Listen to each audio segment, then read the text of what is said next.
auzu billahi mina sheytaani rajim wa inni auzu bika wa zuriyataha mina sheytaani rajim rabbi auzu bika min imazati shayatin wa auzu bika rabbi an yahdurun asalaamaaleykum wa rahmatullahi taala wa barakatuhu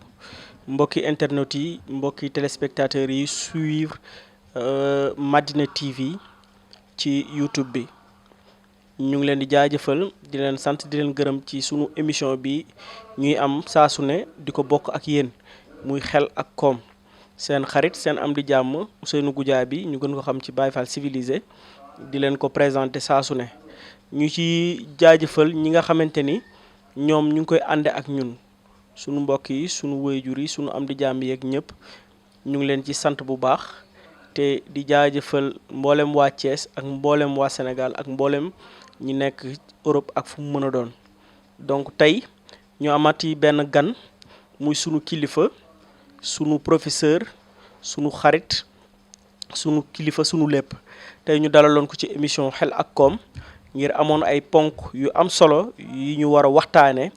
tey ci jataay bi donc duñ leen ko présenté dañ leen di bàyyee moom mu wax ñu moom mooy kan. jërëjëf Ousseynou ñu ngi lay gërëm di la sant di sant équipe bi nga àndal di liggéey loolu aussi lu am solo la parce que initiative yu mel nii moom su ngeen ko jëlee dafay wane ni pour le moment le Sénégal li ñu ci doon xaraat lépp di ci tiit yàlla mën a dogal dina dañ ndax am nañ ñoo xamee ni war nañ mën a jël la relève ndax tey mënoon ngeen a toog nekk ci beneen domaine da ngeen bàyyi loolu yëpp ñëw pour lu jëmale askan wi kanam ndax ku xool titre bi rek xel ak koom xam ni kon yéen li ngeen di chercher c'est la bonne graine comme nag ni ko vecteur yi ko di waxee souvent ni le moyen ay sable wax ci sa bopp day xaw a jafe mais su ma koy tënk ci lu gàtt rek boobu moi je suis docteur Abdoulaye Diouf docteur en langue et culture romane de l'université autonome de Barcelone. Ensuite je suis titulaire de 2 masters, un master 2 en expert en espagnol, langue étrangère et langue appliquée,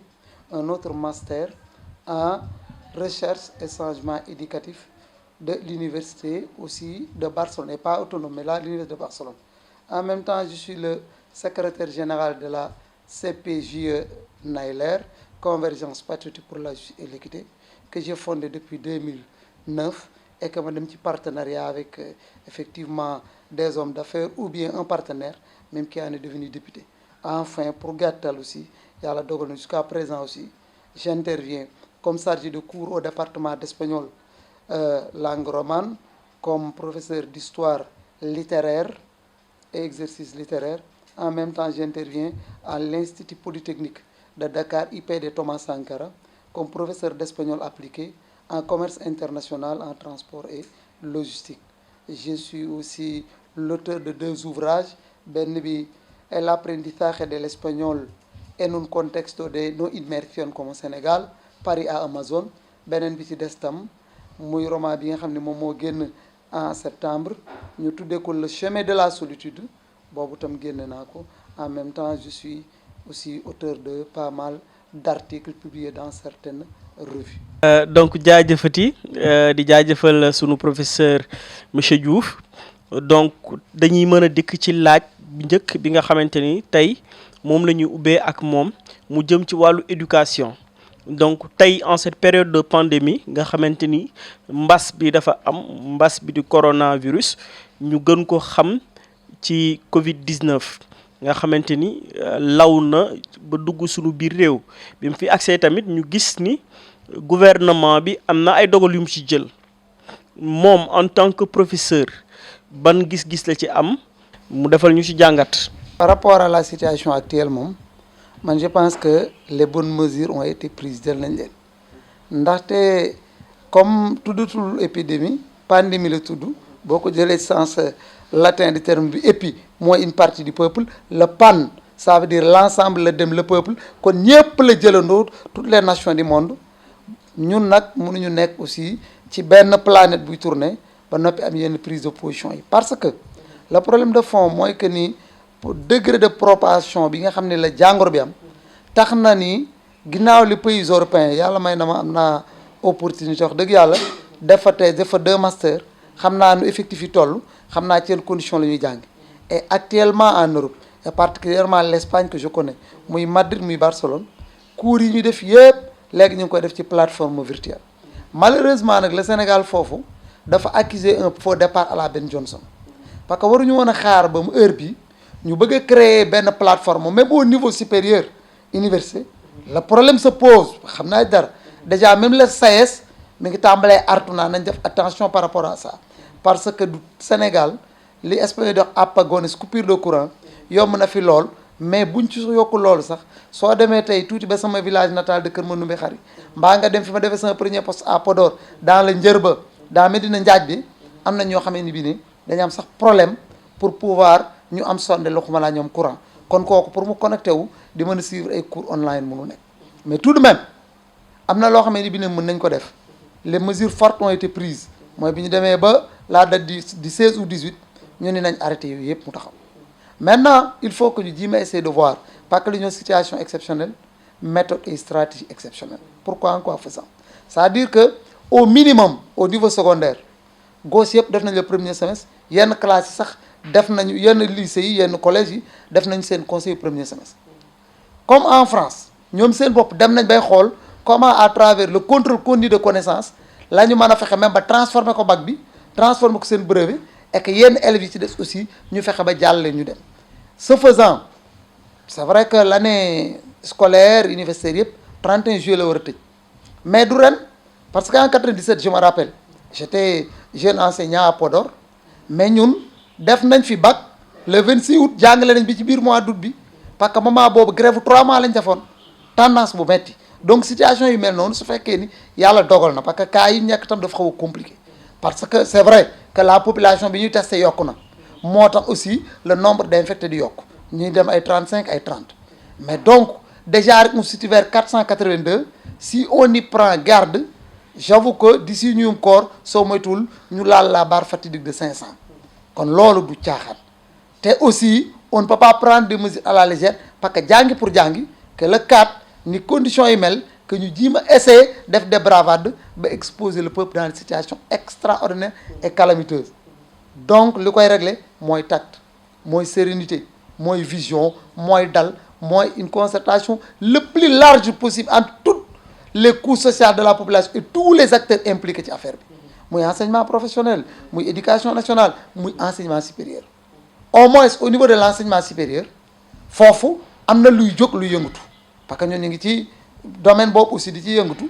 gis ay plateformes yu ñuy teg même bu dee jusqu'à présent am na ay quelques réticences am na ay commentaires mais au minimum foofu y a un soupçon de quelque chose boo xam ne ñu ngi koy teg enseignement secondaire c'est beaucoup plus compliqué parce que là aussi les niveaux ne sont pas mêmes gosses yi ak maturité bi bokkul ce qui fait que à partir du 4 si éventuellement la situation se pose avec cette acuité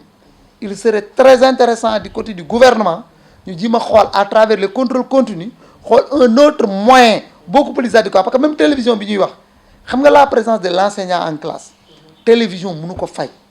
parce que man j'ai fait 25 ans d'enseignement j'ai fait tous les corps d'enseignement tous les niveaux à part élémentaire du moyen secondaire au supérieur donc xam naa le rôle bi prof bi mën a jouer ci classe comment il peut motiver les gens dans ce domaine donc moo tax ma yaakaar ni situation bi ni mu mel nii tact ak doigté moo ciy génne xool ni su fekkee la situation persiste bu ñu woo acteurs yëpp ñu toog comme ni ko syndicat def parce que bi grève bi di am tant au niveau de l'enseignement supérieur au niveau de l'enseignement élémentaire qu'au niveau de l'enseignement moyen secondaire syndicat yëpp est en grève mais bu ñu demee ba xam ne c'est la patrie qui est en danger ñoom ñëpp dañoo teer yenn problème yi def li tubaab bi di wax donner le la donner le ton àndandoo ak gouvernement bi ak ñëpp ñu defandoo ce qu'on appelle vraiment une unité réelle et pas de façade donc bu ñu ci waxtaanaatee même bu ñu waree reculer ñu reculer pourquoi pas à partir de septembre ñu teel koo ubbi dugg ci dara defaraat ko sauver mais sinon situation yi mel nii avec les cas communautaires et cas contacts si on ne fait pas attention ça va être la catastrophe. donc monsieur Diouf man li may waxaat li may dikkaat léegi mooy fi nga terminer que crise bi bu continuer on va vers une catastrophe donc et qui parle de catastrophe parle de cursus scolaire wax ni les résultats sont importants les examens sont importants est-ce que le pire n'est pas à craindre est-ce qu'on n'ira pas vers une année blanche. yaakaar naa ni année blanche mën na bañ a am quoi parce que yàlla dogal na ni ñun 88 nous avons vécu l'année blanche parce que bi année bi di blanche en 88 moi j'étais le président de la toute puissante commission revendicative du foyer socio-éducatif du lycée Malick Sy te li ci ëpp lu ci bari presque Thiès gi la fàqe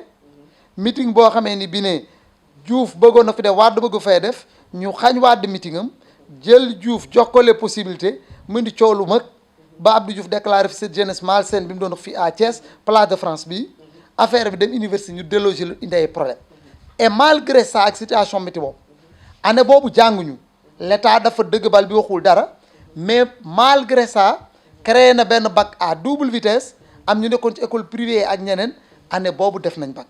loolu kon donc benn facteur la mais benn deuxième facteur bi mooy lan mooy mais en 94 année invalide la gars yi déclaré te loolu li ko waraloon c'est que y avait le militantisme engagé des étudiants état bi aussi prendre leen au piège déclarer année invalide et le drame de l'année invalide mooy que ni dañuy considérer gars yi comme des doublants du bokk ak année blanche bi ku mësoon a doublé bu dee université ñu jàpp ne kon cartouché nga ba nga mën a ñàkk si bourse bi ndey problème mais situation bi ni mu demee nii man je vois que sori nañ def nañu un premier semestre à l'université suñu parewul premier semestre ci faculté yu bari man département yi ma xam ñi ci ëpp ci ñun ñëpp parce que pare nañu suñu matière yi ñu am premier semestre lu ñu dese évaluation la donc suñu fexee ba à partir de juillet ñu évaluer reporter deuxième session bi en septembre yàlla mën a dogal comme ni ñu diglo quelqu'un comme le professeur Raoul ni mu ne avec l'été gis na ni dans un mois dutuñu déggati des cas contacts souhaitons que yàlla def loolu am gëm naa ni en septembre bu ñu teelee ubbi waxtaan ak syndicats yi waxtaan ak partenaires sociaux ak tout le monde dinañ mën a fexe ba entre septembre octobre ñu récupérer leen li defaat deuxième semestre yi organiser bac bi ak brevet bi ak CFE bi su ko defee problème du am mais année blanche moom je sais que du am et lii ma la wax nii suñu yàlla may jàmm li nga xam ne du am. incha allah monsieur Diouf li ñu di kat mooy sur pandémie bi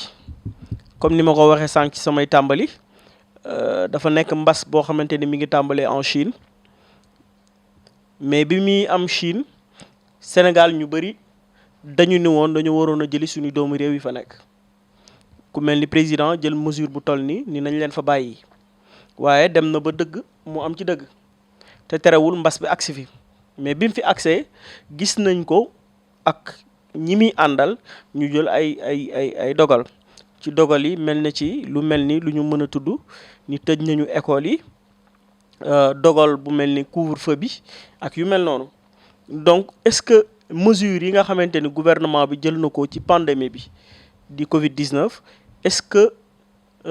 yow sa appréciation bi nga ci am ak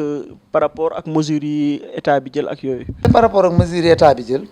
déjà au début boo ko ñëpp seetloo tous les politiques ànd nañ à l'unisson ànd ceeg moom parce que jàpp nañ ni mois boobu situation bi difficile na te it ku xam quelqu'un ku mel ni Idrissa Seck xam ku mel ni Sonko j'avoue que bi ñu génnee ci élection yi amoon nañ dépit total boo xam ne nii envers le président caaxaan dellootu leen woon palais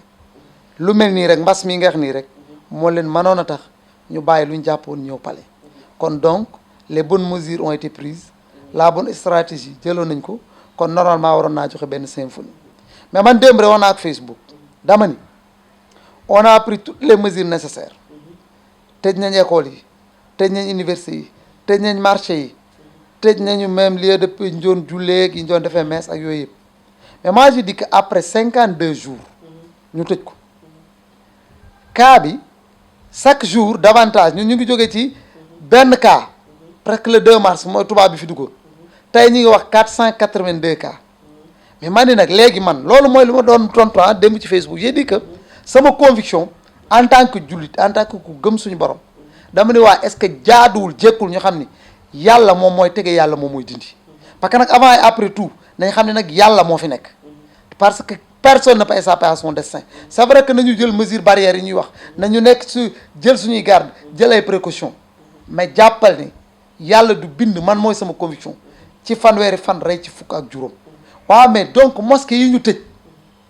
mu julli jumaa bi ñu dindi pourquoi mënuñu jël distance réglementaire bi jim ko fa créé nit ñëpp takk masque ñu delluwaat ci xadra yi delluwaat ci bu fulku bi waree am delluwaat ci bi toroxlu jaamu suñu borom ndax du tane parce que bu fekkee volet bi ñu wax man loolu may laa wax hier à Facebook jël nañ volet yooyu yëpp mais malgré ça monde bi ko jël yëpp en Espagne on parle de 500 et quelques morts en Angleterre 400 et quelques aux États-Unis 900 et quelques waaw dama ni waaye est-ce que jaaduwul jékkul ñu taxaw nag dellu si waat tuuti nag ubbi kii yi boolewaale ci le volet spirituel parce que nag mel na ni quelque part yàlla nee na bu ma dee ba askan sànku ñu dem ba góor jigéen ñu koy daganal dem ba jaamoo tuñ ma yaakaar naa ne nag bu keroogee dina wàcce mbas moo xam ni ñëpp nañ xamee ni bi ne man mii maa leen sàkk te dama leen sàkk pour ñu jaamu ma. dégg nañu discours bi nga joxe en tant que religieux mais man li may rebondir mooy sur les cas contacts les cas importés ak les cas communautaires parce que Sénégal bi mu door a tàmbali on parlait souvent de cas importés ñuy gravité bi foofu la nekkoon mais dem nañu ba ci biir ñu gis ni sax sunu mbokki moodu yi commencé woon nañu société bi di leen am fu ñu leen dëkkal mais léegi dem nañu ba jeexal épisode boobu donc ñu ngi waxaat les problèmes des cas communautaires mooy ñoo xamante ni jàngoro ji dal na leen te xamuñu fu mu leen dalee en l'occurrence fu mel ni Dakar ak fu mel ni Louga ak yeneen dëkk yu mel ni Ziguinchor donc léegi est-ce que dogal bi doy na yow lan moo ci sa xalaat. Sénégal ni ñu dundee mooy tax dafay xaw a jafe bu doon ni peut-être un peu en Europe cas communautaire bi mën na bañ a atteindre yéen kii en ce sens que xam nga vie bi ñuy dund Europe cette chose da ngay ñëw soo wàccee yaa ngi li espagnol di wax sa piso caabi la ku nekk yoon interphone bi la ku foo bëgg a dugg même interphone bi ngay bës ñu woote numéro bi nga soxla personne bi moo la wuy bul foofu dañ lay raccrocher kër gi ku nekk sa clé nga yor bu dee étage bi ba ascenseur lañ jël même ascenseur bi dafa yor clé foofu pour ñu mun ko xam dafa yomb fii Sénégal ni ñu dëkk dafa xaw a compliqué mais tout de même comme toute chose étant égale par ailleurs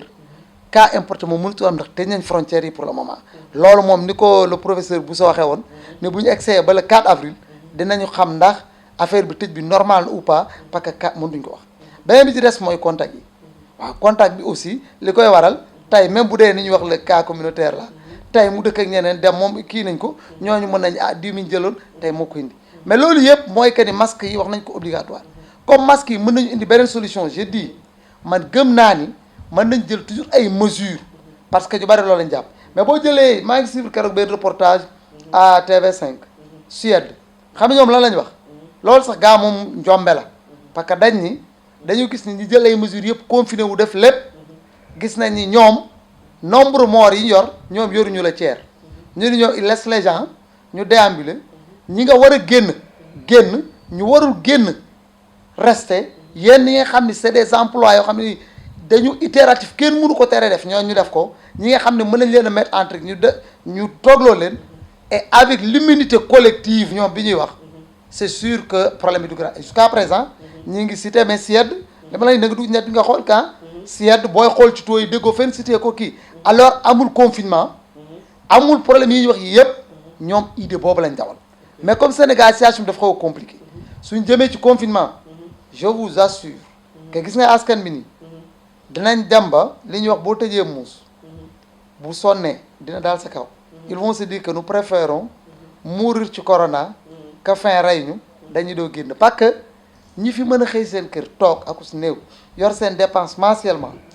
dañoo raar ñi ko fi munul dañuy xëy dem marché ba 11h midi am nañu yóbbante pour ñu bouillir la marmite loolu nag bu ñu koy def te xarala yu bees yi xew na mais bu fekkee ni mënul ñàkk ndax suñ ko defee mën na wàññi taux bi non de grâce nañu fexe ba envoyé nit ñëpp à travers seen calpe Orange Money ak seen détails yi nii envoyé ku na toog bu ko defee ñu bu dee ni bu ñu jàppee ni confinement bi moo ñuy wérloo ñu def ko mais man daal jàpp naa lu ñu mën a def nañ ci boolewaat nag dellu ci yàlla ji ma delluwaat àjjuma toroxlu tàllal suñu loxo borom bi parce que ma conviction est que yàlla moom moo nekk au début et à la fin de toute chose loolu malgré le fait que j'ai limé ma cervelle frotté ko contre celle d'autrui pour parler comme Lamartine wante nag am na côté boo xam ni man gëm naa ni suñu borom am na taxawaay boo xam ni bu ñu toroxloo lu bari lu ko naqari moom mën na koo dindi ndax yàlla nee na maay tegee jàngoro sabablu leen ma rocc ko. jaajëfalaat encore ñi ñuy dabaatal ci internet yi donc di wax ni tey ñu ngi dalal sunu professeur monsieur Diouf donc di dikkaat ci wàllu ndimbal bi nga xamante ni gouvernement bi jël na ko ngir taxawu ak budget bu toll ni 1000 milliards ngir jàppale ci 1 million de familles mais wax nga ko sànq sa biir wax dafa mel ni 1 million de familles boobu ñu cité doyul parce que tey ñi nekk dans le secteur informel ci biir dëkk bi mooy ñi nga xamante ni dañuy yeewu assurer seen bopp dépense fanaanoo ko bariwul ci dëkk bi. donc est-ce que li nga xamante ni dégagé nañ ko ci budget est-ce que doy na wala doyul wala est-ce que amul woon beneen xalaat bu gënoon boobu bu ñu mënoon a def. ma première stratégie depuis le début boobu peut-être nag mën na am que ma réeroon sumay calcul dama ni woon pour lu gën a efficace et opérationnel parce que li xew Europe xewul fii Europe déjà ñun li ñuy lekk du moom pâte bi la peut-être huile bi la ak ay quelques lu ñuy wax ay conserve da ngay ñëw kër gu nekk am na interphone fëgg type ñu ubbi nga distribuer leen nga dem c'est pas la même chose au Sénégal le problème est beaucoup plus vaste gars yi ni njëkkee noonu la demee donc li tane woon moo doon au moins saaku ceeb bi nga xam ne riz parfumé bi ça tourne aux environs 19 500 bu dee nii peut-être Royal Umbrella bi dem 22 000 mais jaayal saaku ceeb bi 7 500 1 2 huile bi leen di bëgg a rey ñu di ko def 11 000 jaay leen ko 4 000 ou 3 500 mais bi ngi ñuy wax ak suukar beeg yooyu yëpp mais Mimran mi ngi fi CSS am na partenariat bu ñu mën a def ak moom parce que moom même bi affaire bi amee am na loo xam ne bi ne jël na ko jox ko état bi mais waxtaan leen sucre bi nga xam ne le paquet de sucre bu nay tourné aux environs de 700 nañ ko jaay gars yi 200 francs ça veut dire que voilà des situations yoo xam ni suñ ko defoon du jar tole bi ci am ak coow li yëpp nit ñi dinañ mën a dem ci marché bi tey pak xam nga li gën a garaaw koo xam ne doon xëy liggéey ba 20 heures 21 heures mu wàcc am li may am marché jëndaale affaire am indil waa këram ngeen njëkkoo réduire ni ko 18 heures na arrêté réduire raat ko ni ko 16 heures ñaar réduire raat ko ni ko 14 heures kon nga xam ne marge li mu doon am temps boobu mu doon am pour am ci li mu doon am mënatul nekk kon donc su fekkoon doon am tey jii 100 francs wala 200 jàppale ni 20 francs wala 30 francs la donc la mu doon jënd tuutul mën a yoraat dans sa bourse lu toll ak loolu mais su wàññi bi clairoon carrément am doole nu ñu ko waxee nii en fonction de toujours li muy dese moom dina ko permettre mu mënaati jënd la mu daan jënd te du sonn mais malheureusement dama gëm ni quelque part gis nga nos hommes politiques là ils n'ont pas une bonne vision nos hommes politiques là des fois aussi dañuy am détails yoo xam dañ ciy dugg peut-être ñoom ñoo xam quelles sont les raisons qui les motivent mais man dama gëm ni su fekkoon ne réellement dimbali Sénégal yi rek moo leen tax a jóg bu fekkoon ne dañu bëgg lu pragmatique wàññi ko ba mu leer naññ pendant 3 à 4 mois nit ñi génn ci moom moo tax ne parce que Sénégal parce que tout le monde est nécessité parce que même fonctionnaires yi ñuy wax nii c'est vrai il reste 16 heures ñu ngi leen di fay mais liñ jàppul 99,99% de ces fonctionnaires là c'est des gens yoo xam ne sont sous-prêts dañuy yaakaaroon dans le privé am ay seen xarmat par ci par là ñu leen ci doon fay benn 100 000 200 000 150 000 ñu boole ko seen salaire mu yor seen kër bi ñu arrêté affaire bi yooyu yëpp arrêté même eux ils sont devenus de nécessité donc si le coût de la vie wàcce woon nañ ko ñëpp bokkandoo ci dem ñu am mais boo ko waxee jeñ ni la ki nga xam ne nag amul 100 francs bu jënd saako ceeb mais xam nga loolu bu ñu ko bëggee jàpp par individualité day poser problème mais dëkk yi fi raw yëpp boo ko seetloo surtout en Europe xam li ñu doon courant électricité néew ñu sax daa ay dugg 3e tranche parce que foofu tam dama jàpp ni gouvernement bi dafa daanu ba xalanko 3 mais ki dugg 3e tranche moo ko gën a soxla ki dugg première tranche parce que coono la nañu ko subventionné totalement permettre à tout le monde pendant 3 mois mu bañ ko fay yàlla tere bu fa mbir ma egg bu fa eggaatee ñu renouveler walaat affaire bi dem sinon bu ñu ko deful les Sénégalais sont fatigués marasme économique bi bari na te l'état providence certes amul mais état aussi dafa war a mën a yërëm et jàppale citoyen moytu ay combine ak ay logique de combine bëri man loolu moom duma ci ànd ak kenn. donc monsieur Diouf dafa mel ni yow yaa ngi dugg sax ci sunu laaj bi nga xamante ni mbokki internautes yi am na ñuy ci adressé ay email doon ñu ci laaj mooy ci li nga xamante ni mooy scandale bii ñu commencé di dégg ci acheminement denrées alimentaires yi nga xamante ni ay hautes personnalités dégg nañ leen ci pour ne pas citer de nom ba sax am na ku ñu ci woo doon ñu ci interpeller ni ñu sax kenn ki yéen a bokk parti mais loolu dañu ne woon bu ñu yegsee il faut que ñu laaj la ko nga wax sa xalaat ak sa gis-gis ak fi nga xamante ni ñi dëkk ci dëkk bi gisuñu ci seen bopp nga xamante ni lu mel nii mësuñu xalaat ni ay kilifa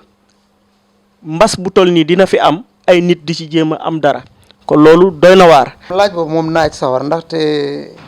depuis presque ba affaire bi éclaté man nopp lu ma ci réseaux sociaux yi nopp lu ma ci sama doxin nopp lu ma ci sama wax ak samay pexe par rapport ak ça d'accord naa ni tout à l'heure wax naa la li ma gisoon ni moo doon stratégie bi faciliter accès bi nit ñi jot ci mais problème mu ceeb bi effectivement kii ngay wax noonu Demba Diop ñu ko wax Demba Diop si la muy Diop si peut-être farlu gu mu nekk ci yoonu tijaan yu mu nekk tax na mu dem ba ñuy jël sax le sobriquet de si di ko teg mais son véritable nom njóobeen la mais farloom aussi parce que nit moom loo nekk da nga koy gëm man sëñ Touba laa gëm si Moustapha Xasaayit di sama sëriñ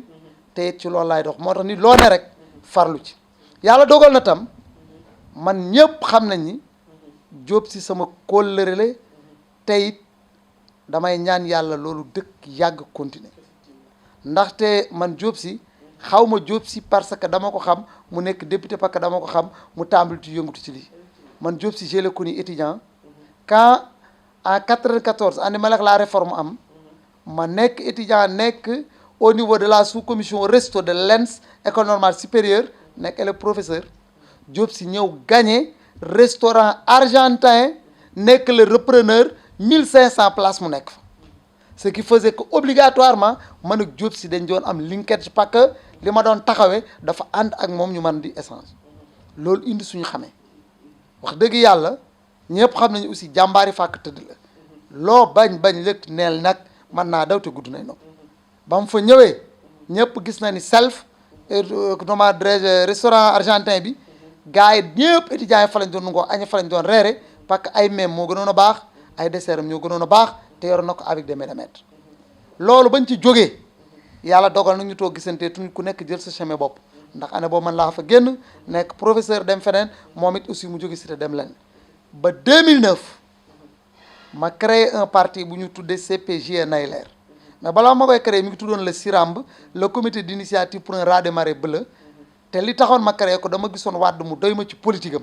ma ànd ak Wade jàppale ko ba tax ma ni woon élection yu ñu jëmoon 2007 ba Wade daf il fallait mu gagné ko ci laa créé woon le CIRAMB le comité d'initiative pour un raz-de-marée bleu ñu ànd nag bi ñëwee ba 2007 mu gagné mu doon deuxième mandat am ñu ni nag kon lii dutul nekk comité nañ ko def un parti ci lañ jëlee CIRAMB tuddee ko CPJ Nayler pourquoi Nayler bi parce que entre temps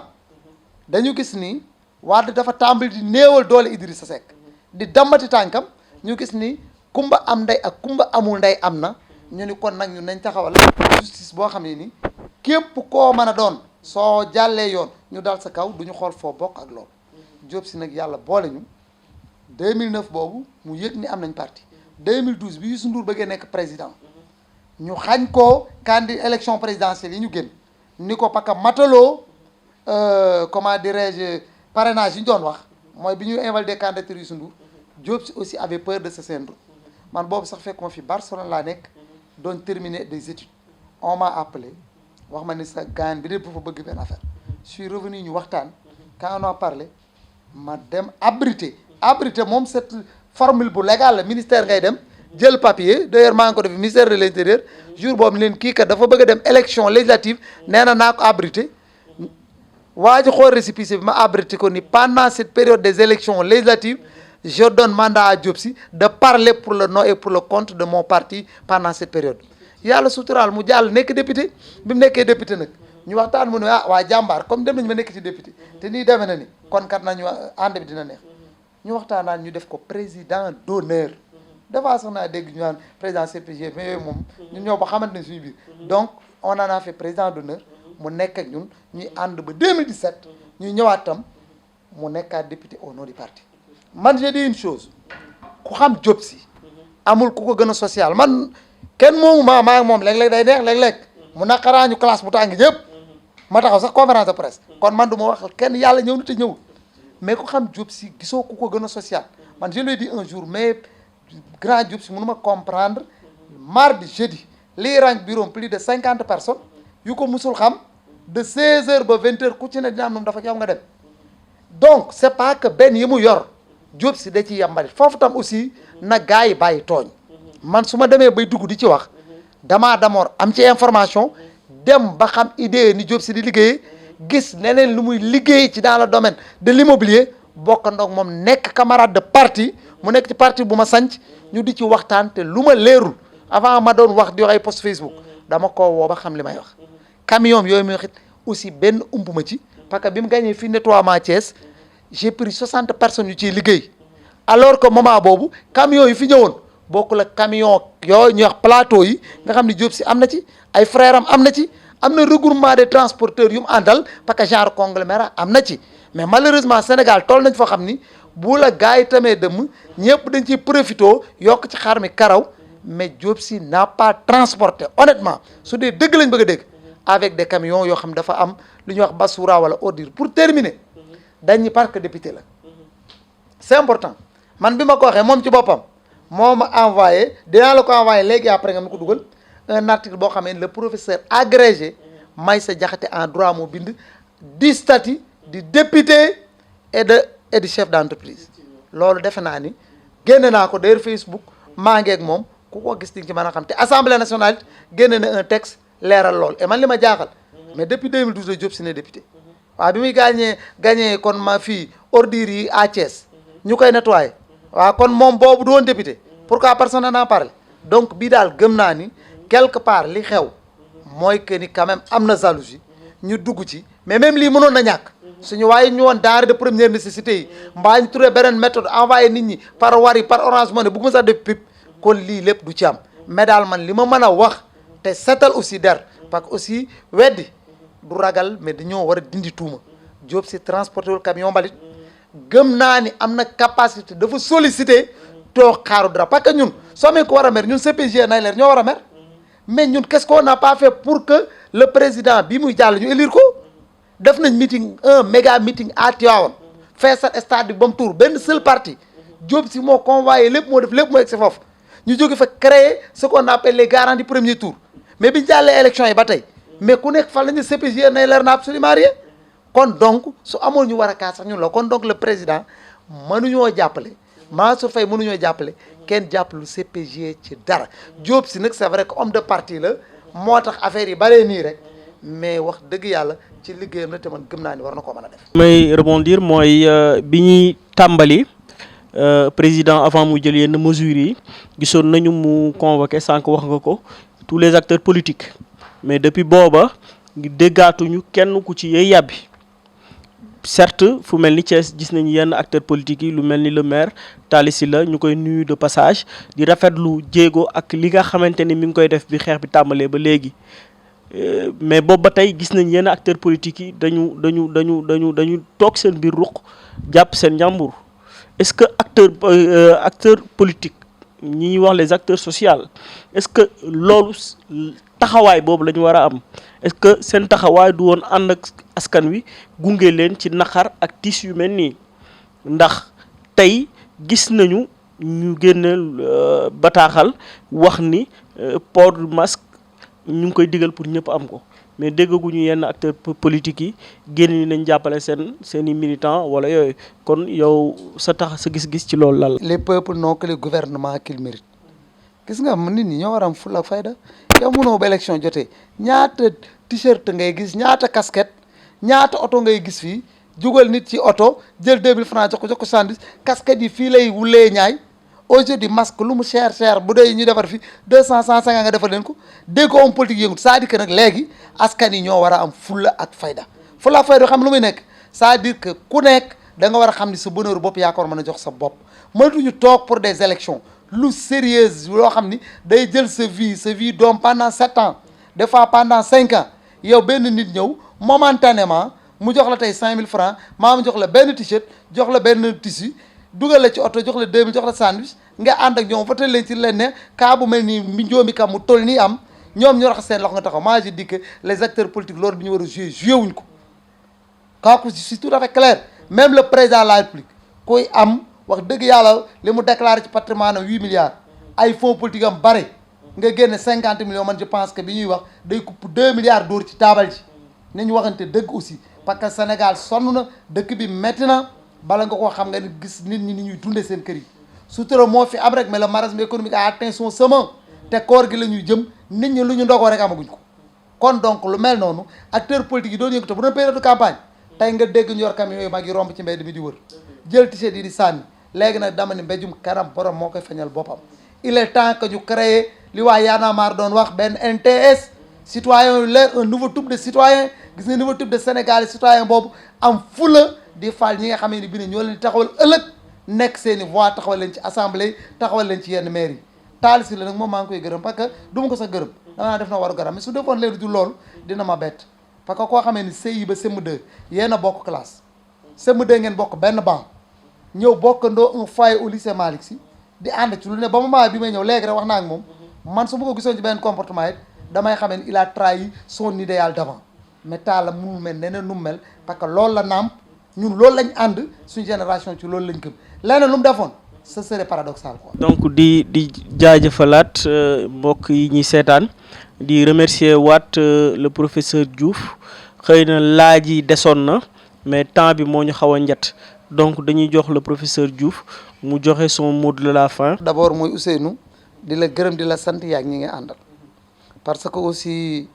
instrument médiatique bu mel noonu yàlla dogal nga yore ko te xam naa ni parti pris farfarloo caaxaan dugalu la parce que man ci biir ni nga ma invité looloo tax ma ñëw parce que da nga ma ne dama suivre say poste dégg am des informations te feeñ na ci question yi parce que xam nga ni au moins Demba Diop di Diop si et au niveau de la CPG nay leer mi nga xam ni je l'ai créé donc j'en suis le secrétaire général te it loolu man bi nga ma ko waxee automatiquement laa ni fu mën a entretien bi mën a nekk dinaa fa dem parce que voilà quelqu'un boo xamee ni bi ne amul parti pris aussi en toute objectivité et il a besoin de savoir parce que nee nañ pour nga mën a xam dëgg diglul version yëpp soo paree ci version yëpp di nga xam kii wax dëgg di nga xam leneen bu boobaa nga def sa synthèse lii ngeen tàmbali nag yàlla na ko yàlla ak Serigne Touba ful ba mu egg ca kaw parce que ay jeunes toog xam ni dëkk dafa am nu mu war a doxee ñu bay ci seen waar taxaw jël quelque chose de très médiatique di ci yëngatu